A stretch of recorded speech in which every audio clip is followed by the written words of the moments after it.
Біздің проектіміздің тақырыбы болашақ Тараз қаласының туристік мүмкіндіктерін арттыру инсайттары. Осы арқылы біз не істей аламыз? Біз Қазақстан экономикамызға үлкен үлесімізді қоса аламыз. Мысалы, Айша Бибі мен Қарахан баба кесенелері Тараз қаласында орналасқандықтан екеуінің арасына аспалы жолды орналастыруды шештік. Аспалы жолдың кабинкасын киіз үйдің формасында істеуді шештік, себебі бұл біздің тарихымыз, бұл біздің дәстүріміз. Осы арқылы біз келген туристерге өзіміздің үйлерімізді көрсете аламыз. Және де біз ол арқылы не мәселе шеше аламыз? Келетін туристердің санын көбейте аламыз, және де бұны транспорт ретінде де қолдануға болады.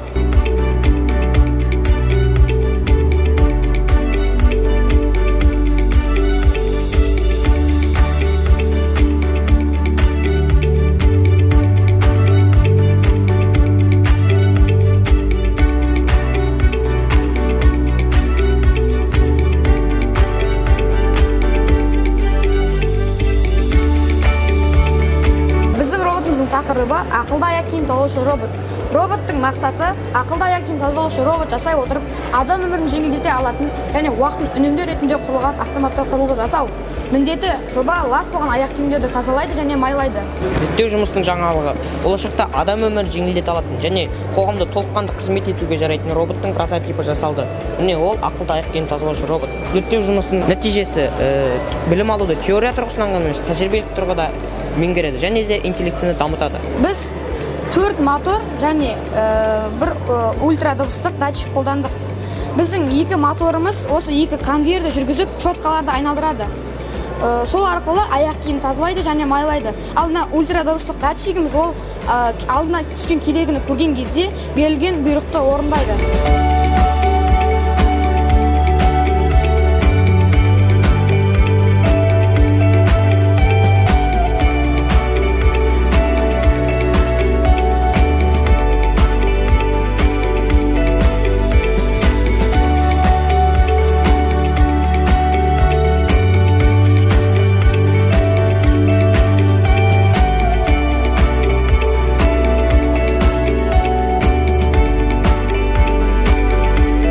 Саламатсыздар, біздің жобамыздың аты ол скрипт.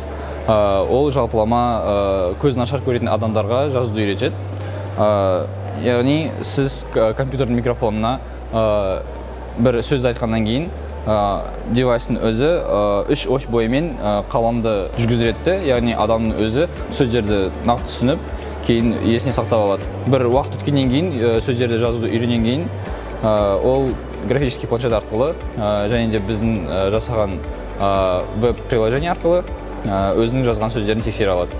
Дұрыс па, әлде қате жазғанын?